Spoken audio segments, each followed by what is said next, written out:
Assalamualaikum warahmatullahi wabarakatuh. Perkenalkan saya Lulu Fikri Nabilah. Kali ini saya akan membahas mengenai mitigasi kebakaran. Kebakaran adalah nyalanya suatu api, baik itu kecil ataupun besar, pada suatu tempat, situasi, dan waktu yang tidak dihendaki, dan bersifat merugikan hingga sulit dikendalikan. Terdapat 6 kelas atau klasifikasi kebakaran menurut National Fire Protection Association atau NFPA, yaitu kelas A, kelas B, kelas C, kelas D, kelas E, dan kelas K. Yang pertama adalah kebakaran kelas A.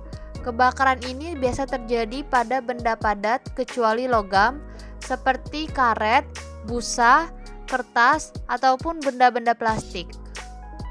Dan media yang digunakan untuk memadamkan api dalam kebakaran kelas A yaitu air, pasir, karung goni yang sudah dibasahi, dan alat pemadam kebakaran atau apar.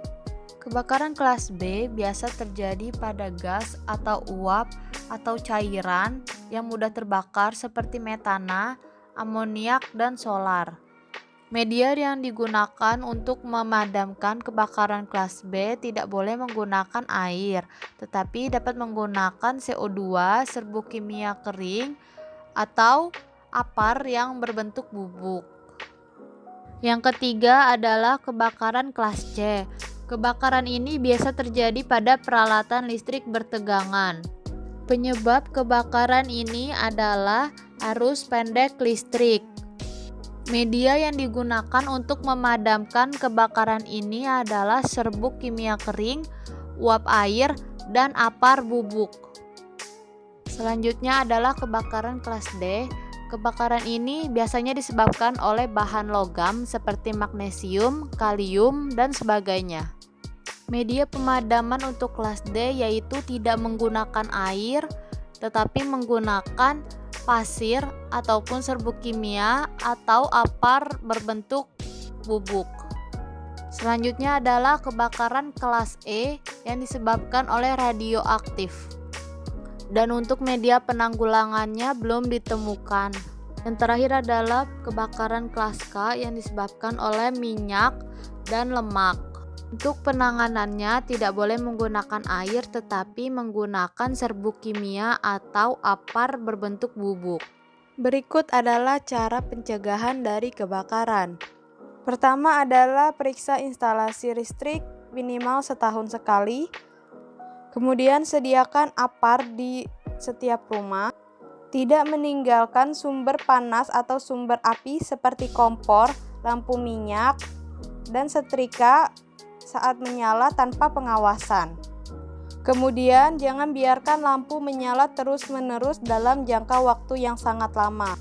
Selanjutnya, tidak membiarkan anak-anak bermain di sekitar kompor atau sumber api yang sedang menyala. Kemudian hindari menggunakan HP saat tidur, terutama saat di-charge ataupun meletakkan stop kontak di atas kasur. Kemudian hindari juga multi stop kontak yang eksternal dan bertumpuk-tumpuk.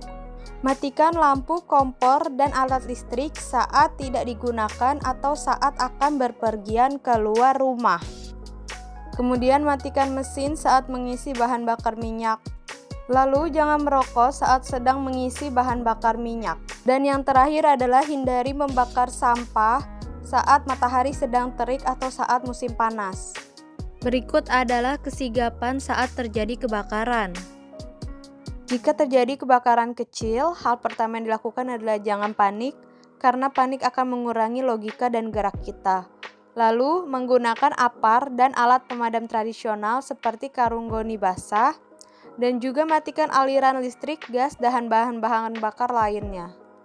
Jika terjadi kebakaran besar, hal yang dilakukan adalah bunyikan alarm atau tanda bahaya untuk memberitahu adanya kebakaran agar dapat dilakukan langkah pengamanan. Selanjutnya, beritahukan dinas pemadam kebakaran terdekat untuk menanggulangi bahaya kebakaran yang besar dibutuhkan bantuan khusus dari dinas kebakaran. Selanjutnya, Padamkan api dengan perhitungan dan kewaspadaan. Jangan mempertaruhkan nyawa sia-sia karena kecerobohan agar membuat kita terjebak dalam kobaran api. Lalu, hubungi dan evakuasi anggota keluarga terlebih dahulu. Dan selamatkan hal-hal dokumen penting. Berikut adalah langkah yang dilakukan pasca kebakaran terjadi. Yang sebaiknya dilakukan pasca kebakaran adalah pastikan kebakaran telah usai dari rumah atau gedung yang mudah terbakar. Lalu hati-hati saat memasuki rumah dan gedung sebab langit-langit atau dinding bisa runtuh seketika karena basah oleh air. Lalu, gunakan sepatu karet atau plastik, pakaian dan penutup kepala yang aman ketika memasuki bangunan yang baru terbakar. Kemudian, tetap membantu tetangga yang menderita atau terluka. Terima kasih atas perhatiannya dan juga terima kasih kepada sumber yang telah didapatkan. Semoga bermanfaat. Wassalamualaikum warahmatullahi wabarakatuh.